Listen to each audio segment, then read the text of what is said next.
얼마 전 장안에서 회자되었던 거짓말 순위가 다음과 같다고 합니다. 다섯 번째, 음주운전자가 말합니다. 딱 한 잔밖에 안 마셨어요. 네 번째, 배달 가게에서 말합니다. 출발했어요. 곧 도착할 거예요.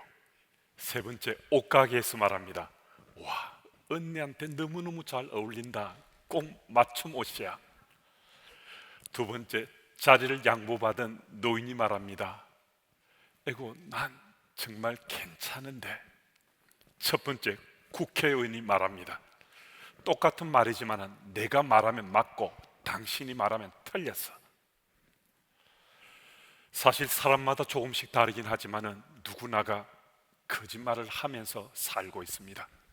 세상에서 가장 큰 거짓말은 나는 절대로 거짓말을 하지 않는다는 말이라고 합니다.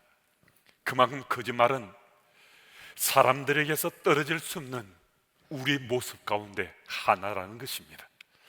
감바 와타루라는 심리학자가 사람은 8분마다 거짓말을 한다라고 밝혔습니다. 그리고 거짓말의 종류를 네 가지로 분류했습니다. 하나, 죄가 없는 거짓말이다. 이것은 원만한 인간 관계를 위한 거짓말이다. 둘, 방어적인 거짓말이다. 이것은 가장 흔한 형태의 거짓말이다. 셋, 남에게 잘 보이기 위한 거짓말이다. 넷, 허풍이나 허세, 남을 속이기 위한 거짓말로 자신의 이익을 위해 하는 거짓말이다. 그런데 거짓말은 들통나는 건요, 이거 시간 문제일 뿐입니다. 아무리 꼭꼭 숨겨둔다 하더라도요, 진실이 아닌 것은 반드시 밝혀지게 되어 있습니다. 그래도 사람들이 거짓말을 하는 것은 이 말을 하면 내게 좀 더 유리할 거야, 내게 이익이 될 거야 라고 생각하기 때문입니다. 그래서 세상 사람들은 이 거짓말의 유혹을 많이들 받는데, 거짓말을 계속 반복하다가 결국 낭패 지경에 빠지는 사람들을 주변에서도 우리 종종 볼 수 있습니다. 거짓말을 하고 싶은 마음의 유혹을 이겨내면요, 우리 세상 속에서 좀 더 당당하게 살 수 있습니다. 보다 더 바르게 살아갈 수 있습니다. 거짓을 비롯한 어둠의 일들이 우리를 미혹하고 유혹하는 이 세상 속에 우리 살고 있습니다. 어떻게 하면 이런 어둠을 이겨내고 그리스도인으로 우리 삶이 구별되고 또 정결하게 살 수 있겠는가? 이것은 이 시대의 그리스도인 우리 모두에게 한 가지 과제일 수 있습니다. 오늘 본문 말씀은 로마서 중에서도 가장 잘 알려져 있는 구절이기도 합니다. 이 구절이 이렇게 많은 사람들의 관심을 받고 우리 시선도 주목해 하는 것은 오늘 본문의 13절, 14절 말씀을 통해서 어거스틴이 회심했기 때문입니다. 세상이 그들에 미혹되고 유혹되어서 타락하고 방탕한 삶을 살았던 어거스틴이 바로 이 말씀을 가슴 속에 간직하고 그 회심했을 때 기독교 역사가 바뀌어졌다고 합니다. 어거스틴 삶이 하나님 앞에, 말씀 앞에 얼마나 사로잡혀 살았으면 그 회심 사건이 기독교의 역사가 달라진 분기점이 되었다고 말할 정도입니다. 그는 그의 참회록에서 이렇게 고백하고 있습니다. 나는 정원에서 거닐고 있었습니다. 좀 더 선한 마음, 아름다운 것을 행하고자 오늘도 또 시도했지만 또 실패하고 말았습니다. 그 실패로 절망 중에서 나는 참담한 심령으로 비참하게 부르짖고 있었습니다. 얼마나 더 오래, 내일 또 내일인가? 왜 지금은 되지 않는가? 이 순간 내 타락한 생활의 종집을 왜 찍을 수 없는가? 그런데 갑자기 들고서 읽으라, 들고서 읽으라 하는 소리가 들려졌습니다. 그 소리는 어린아이 목소리 같았습니다. 머리를 쥐어짜면서 어린아이 놀이 가운데 이런 놀이가 있는가? 아무리 생각을 해보아도 어린아이 놀이 가운데 그것을 찾아낼 수 없었습니다. 나는 바울 서신 한 권을 친구 옆에 두고 왔기에 친구 알리피우스가 앉아있던 그 자리로 급히 되돌아갔습니다. 나는 그 책을 마치 낚아채듯이 짚고서 내 눈이 닿은 첫 구절을 조용히 읽어 내려갔습니다. 방탕하거나 술 취하지 말며 음란하거나 호색하지 말며 다투거나 시기하지 말고 오직 주 예수 그리스도로 옷 입고 정욕을 위하여 육신의 일을 도모하지 말라. 나는 더 읽으려고 하지도 않았고 더 읽을 필요도 없었습니다. 이 구절의 마지막 부분의 그 말씀이 내 가슴을 쳤을 때 나는 확신에 찬 빛이 내 삶을 가득 채우고 있는 것을 느꼈습니다. 의심의 모든 것들이 한순간에 사라져 버렸습니다. 하나님께서 로마서 13장 13절 14절 말씀을 통해서 어거스틴에게 직접 말씀하시고 계셨습니다. 그리고 그 말씀으로 그는 지난날 자신의 삶에 있었던 습관적인 그 모든 것들, 타락하고 방탕하고 쾌락을 쫓았던 그의 삶의 모든 것이 깨끗하게 씻음받고 단절되고 끊어낼 수가 있었습니다. 그는 회심해서 의롭고 경건한 삶을 살기 시작했습니다. 여러분, 말씀의 능력이 얼마나 파워풀한지, 말씀의 능력이 어거스틴을 사로잡았을 때요, 그에게 정말 오랜 시간 몇십 년간 익숙했던 그의 삶의 습관적인 거였어요. 끊을 수 없다 생각될 정도였어요. 그런데 그것이 한순간에 다 사라져버렸어요. 한순간에 완전 단절이 이루어졌어요.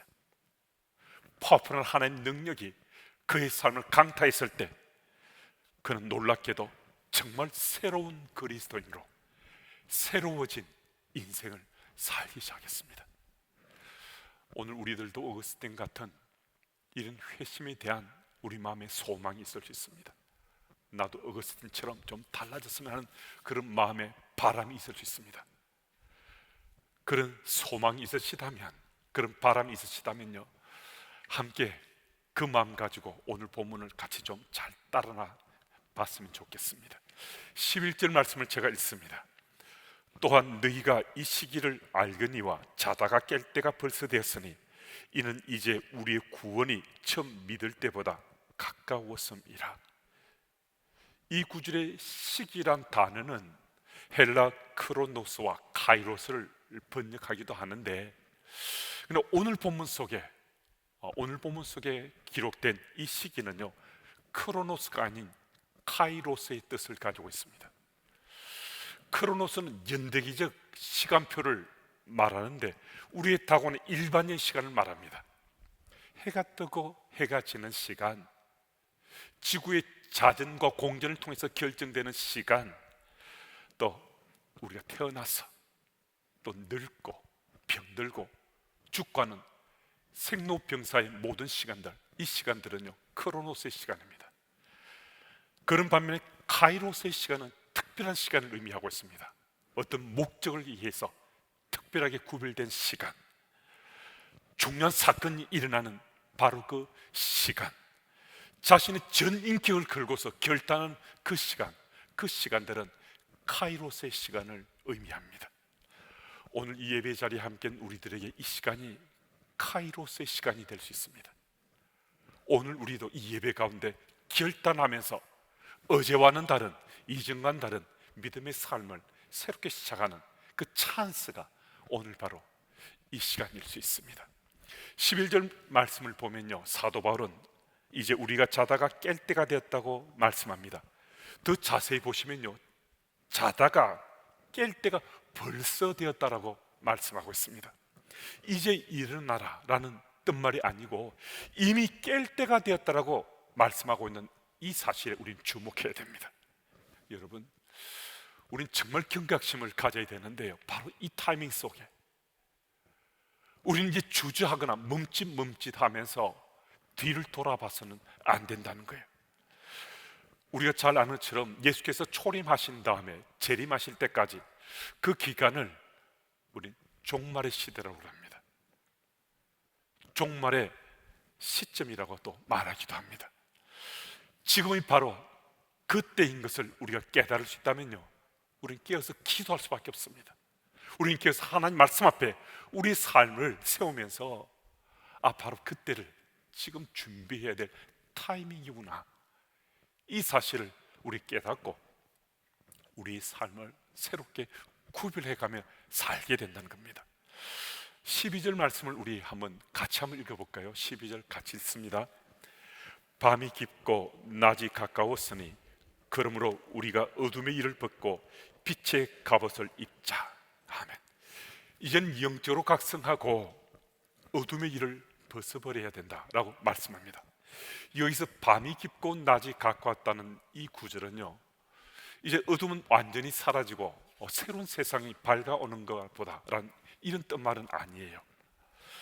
밤이 깊고는 어둠이 진전돼서 더 어둠이 깊어지게 되었다는 겁니다. 세상 타락할 만큼 타락해졌다는 거예요. 인성이 악해질 만큼 악해진 세상이 되었다는 겁니다. 언제일지 모르지만 하나님 심판이 우리 가까이 와 있는 바로 그때를 우리가 맞았다는 겁니다. 또 여기서 낮은요, 누구에게나 낮이 될 수 없다는 겁니다. 요 하나님을 바르게 믿고 세상 속에 그리스도인 살아간 우리들에게 하나님 심판의 때는 우리에게 영생의 그 나라로 들어가는 바로 그 현장이 될 수 있습니다. 그 사람들에게는 하나님 심판의 때가 영생이기 때문에 낮이라는 거예요. 근데 하나님을 바르게 믿지 않고 제대로 믿지 않으면 하나님 심판의 때가 그들에게는 영벌의 그 나라로 추락하는 그 현장이라는 겁니다. 그래서 그 사람들에게는 이 낮이란 바로 이때가 있을 수가 없다는 겁니다. 분명한 사실은 우리에게 이 종말의 때가 정말 가까이 다가와 있다는 것입니다. 그래서 바울은 정신을 차리고 어둠의 일을 벗고 빛의 갑옷을 입자라고 우리에게 아주 강하게 말씀하고 있습니다. 어둠의 일은 13절에서 열거하고 있는 방탕, 술 취함, 음란, 호색, 다툼, 시기를 포함한 육적인 욕망을 의미합니다. 그리고 빛의 갑옷은 어둠의 행실을 부추기는 내적 유혹과 환경의 유혹을 맞서 싸울 수 있는 영적인 준비함, 우리 삶의 영적인 우리 속에서 우리가 구체적으로 내재화해서 그것을 드러낼 수 있는 이것들을 말합니다. 이 바울 당시에 로마의 상류 사회가 얼마나 타락하고 방탕한 삶을 살았는지 기록한 문헌들은 곳곳에서 그것을 밝혀주고 있습니다. 얼마나 쾌락에 그들이 목매 살았는지, 얼마나 음란한 그런 일상의 삶을 살았는지 그 기록물들은 아주 낱낱하게 아주 낱낱이 모든 것들을 우리들에게 밝혀주고 알려주고 있습니다. 바로 그들 앞에서 바울이 이 서신을 통해서 이렇게 경고했습니다. 그러므로 우리가 어둠의 일을 벗고 빛의 갑옷을 입자. 낮에와 같이 단정히 행하고 방탕하거나 술 취하지 말며 음란하거나 호색하지 말며 다투거나 시기하지 말자. 여러분, 그렇다면 이 어둠의 옷을 벗고 어떻게 해야 우리는 빛의 갑옷을 입을 수 있겠는가? 여러분, 이것은요, 오늘 우리 사회가 변화해야 될 네 가지 영역이 될 수 있고요, 구원받은 그리스도인 살아난 우리들이 해결해야 될 우리 삶의 과제일 수 있는데요, 오늘 내가 이 세상 속 그리스도인 살아가고 있다면 오늘 말씀을 나누는 이 부분을 정말 우리 귀담아 듣고 내 삶에 적용하며 우리 살 수 있어야 됩니다. 먼저는 낮에와 같이 단정한 삶입니다. 이 말을 바꾸어 보면요, 어둠에 그 속에 우리가 살 수 없다는 거예요. 어둠 가운데 삶을 나누면 제대로 알지 못한다는 겁니다. 어떤 옷을 입었는지, 얼굴이 어떠한지 뿐만 아니라 그의 삶이 어떠한지도 어둠 속에서는 제대로 분별할 수 없다는 겁니다. 그러나 낮에는 잘 보입니다. 낮에는 마치 투명한 것처럼 정말 밝혀 보여질 수 있습니다. 그래서 예수님께서 우리 보고 낮에와 같이 투명한 삶을 살기를 원하십니다. 어둠을 벗어버리고 우리 속에 있는 숨겨진 것들, 그것을 다 뒤집어서라도 하나님 앞에 우리가 보여드릴 수 있어야 된다는 겁니다. 우리 속에 있는 어두운 부분까지 다 드러내서 하나님께 보여주는 삶, 이것이 나제와 같이 단정한 삶을 살 수 있는 길이라는 겁니다. 그래서 우리는 우리 안에 있는 이 어둠을 제거할 수 있어야 된다는 거죠. 두 번째는 방탕과 술 취하지 않는 삶입니다. 이 말씀은 도덕적 타락의 영역을 말하는데요, 술은 적당히 먹으면 그것은 몸에도 좋을 수 있습니다. 또 술은 적당히 마시면 좋은 교제의 통로도 될 수 있습니다. 그런데 술이 방탕과 함께 매치가 되면요, 그러면 영적으로 타락하게 된다는 거예요. 우리 사회를 우리가 쉽게들 술 취하는 사회라고 말들 하잖아요. 깡술을 마십니다. 폭탄주를 돌리면서 막 자랑합니다. 술도 1차만 가지 않습니다. 1차, 2차, 3차까지 돌았다고 다음날 만나서 그것도 자랑하기도 합니다. 그리고 술을 마시고 자기만 즐기고 그치지 않고요, 곳곳에 다니며 토해냅니다. 고성방가를 저지릅니다. 술을 먹고 운전을 합니다. 자기 인격을 학대하고 자신의 육신도 학대합니다. 이것이 우리의 잘못된 술 문화입니다. 성경은요 분명히 말씀합니다. 방탕하지 말고 술 취하지 말라고. 빛의 자녀가 살 수 있는 그 삶이 아니라고 분명하게 밝혀주고 있습니다. 세 번째는 음란과 호색하지 않는 삶입니다. 이미 우리 세상은요, 바벨론의 음녀들이 이 세상 사로잡아 버렸어요. 더 두렵고 떨리는 것은 매스미디어들이 음란과 방탕을 더 부추기고 있습니다. 우리도 수없이 반복해 들었겠지만은요, 요즘 음란을 테마로 한 영화나 드라마가 아니면요, 흥행도 못하고 시청률도 올릴 수가 없다는 거예요.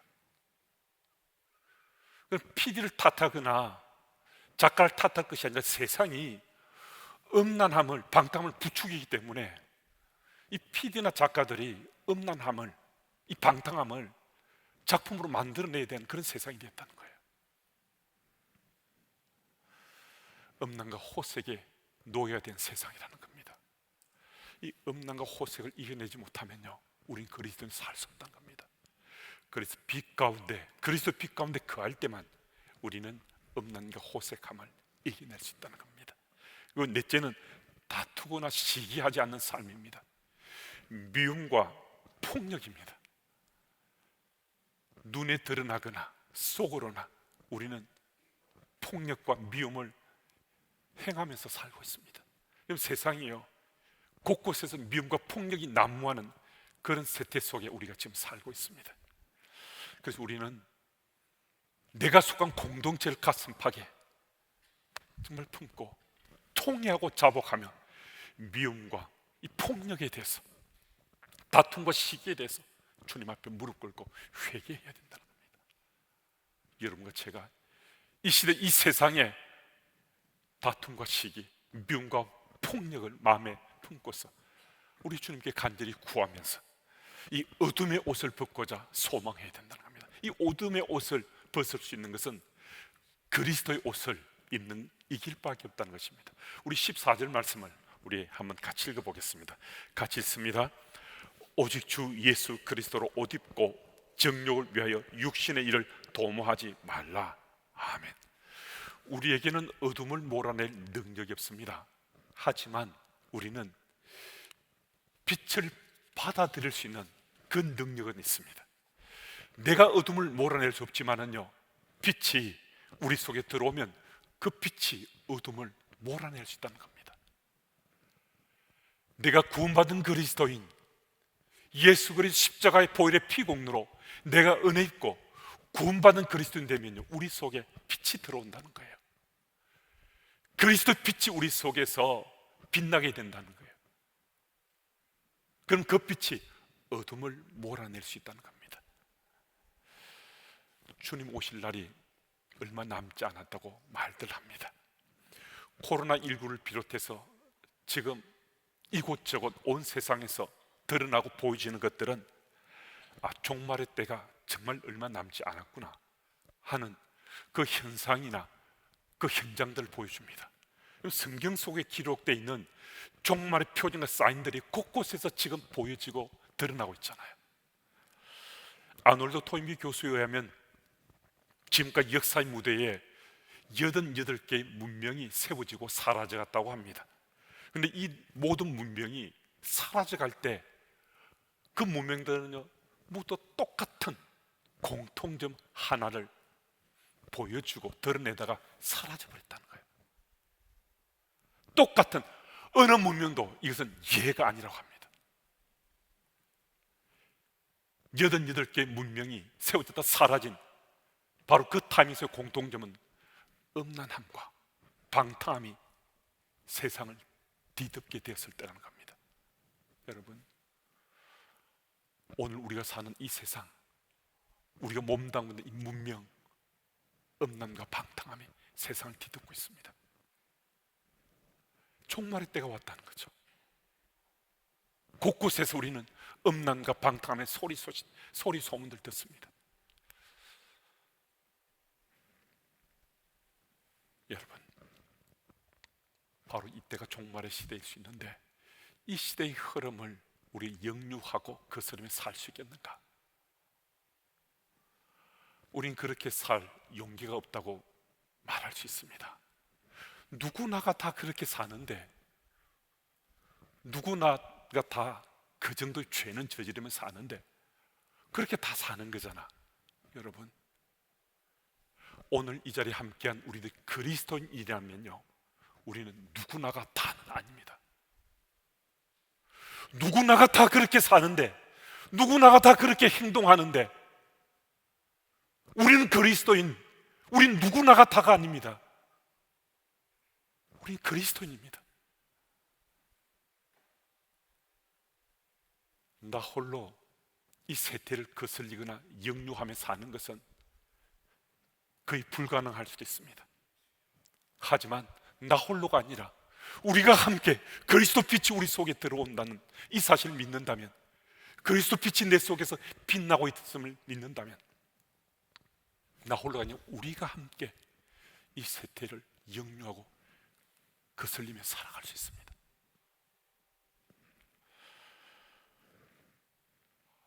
동조현상이라는 것 여러분 아십니까? 심리학 용어 중에 동조현상이라는 이 사전적인 뜻말은요, 남의 주장에 자기의 의견을 일치시키거나 보조를 맞춤이라는 이런 뜻입니다. 좀 더 설명하면요, 내 생각이 다른 사람과 다를 때 우리는 불안감을 느낀다는 겁니다. 그래서 다른 사람이 생각하는 것에 내 생각을 맞추어가는 그런 삶을 우리가 살게 되는데 이것을 동조현상이다 라고 심리학에서 말을 합니다. 이런 실험을 해보았다고 합니다. 막대기 4개를 실험 대상인 사람들에게 주고요, 똑같은 막대기 2개를 선택하라 했습니다. 7명을 실험 대상으로 두었습니다. 유치원생도 똑같은 막대기를 골라낼 수 있는 그런 문제였는데요, 그 중에 7명, 6명은 연기자였습니다. 한 명만 사실은 실험 대상인데 이 한 명의 실험 대상은 나머지 6명이 연기자라는 사실을 잘 모릅니다. 누가 보더라도 똑같은 막대기는 구별해낼 수 있는데요, 6명이 똑같이 다른 선택을 했습니다. 그러니까 실험 대상인 이 한 사람이 6명이 똑같이 다른 것을 맞다고 택했잖아요. 그러니까 주저하고 멈칫멈칫하다가 이 사람도 똑같은 크기의 똑같은 길이의 막대기 있는데 그것 말고 틀린 막대기를 선택하더라는 겁니다.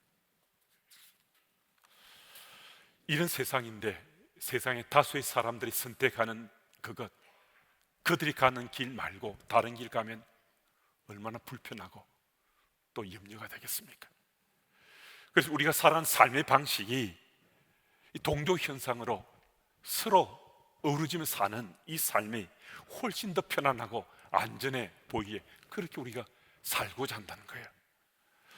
그래서 나 홀로 세상을 거스리거나 역류한다는 것, 그거 안 되는데, 불가능한데, 이렇게 우리 포기할 수밖에 없다는 겁니다. 그런데 여러분, 우리는 누구나 다 그렇게 사는데, 누구나 다 그렇게 행동하는데, 이 누구나 다가 아니라는 겁니다. 여러분과 저는 그리스도인이라는 겁니다. 그리스도인. 나 홀로는 안 될 수 있습니다.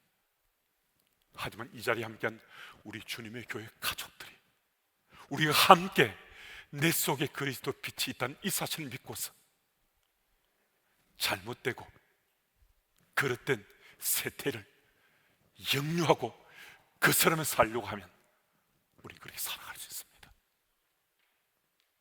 그렇게 살아갈 수 있습니다. 어떻게 해요?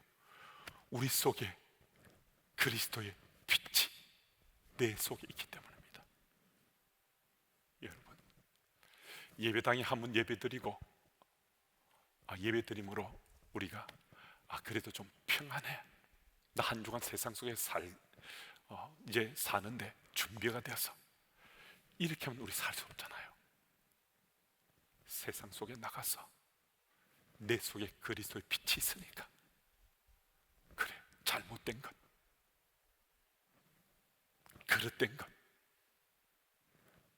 그렇게 살면 안 돼 하는 마음으로 역류하고 거스리며 살아갈 수 있는 용기를 내어야 오늘 주님께서 우리를 부르시고 이 예배 시간이 카이로스의 시간, 결단의 시간 되게 하시는 것 아니겠습니까? 오늘 이 예배 자리는 오늘 우리가 내 속에 그리스도 빛이 있다, 내 속에는 그리스도 빛이 난다 하는 이 사실을 다시 한 번 더 확인하고, 오늘 세상 속에서 어둠을 몰아낼, 그리고 어둠을 몰아내고 승리할 수 있는 그런 그리스도인의 그 길을 우리가 살고자 오늘 이 자리에서 우리가 다시 한번 결심하고 다짐하는 바로 그때일 수 있습니다. 여러분, 함께 용기 내어서 같이 이 세태의 그 현장의 현상을 영역하고 거스르며 살고자 다시 한번 힘을 모으고 생각과 마음을 모았으면 좋겠습니다. 힘들고 어려운 일이지만은 우리 함께 그렇게 살 수 있으면 좋겠습니다. 믿음의 용기를 내시고 나 홀로가 아니라 우리 함께 그리스도의 빛을 가슴에 안고 그 능력으로 어둠을 물리치면서 마침내 승리하시기를 축복합니다. 하나님 아버지, 참 감사합니다. 세상은 점점 더 어두워져 가고 방탕과 술 취함과 음란과 호색과 다툼과 시기가 난무하는 세대를 우리 목격하고 있습니다. 빛의 갑옷을 입고 그리스도의 빛에 영향받아 세상을 역류하고 거스르며 마침내 승리하는 그리스도인 다 될 수 있도록 주님 도와주길 소망합니다. 오늘 우리에게 은혜 베푸셔서 한평생 그리스도의 빛을 마음에 담고 어둠의 세상 이고 승리하는 우리 모두 되게 주여 도우시고 인도해 주옵소서. 이번 한 주간도 그리스도 빛 가운데 거함으로 승리할 수 있기를 예수님 이름으로 기도드립니다.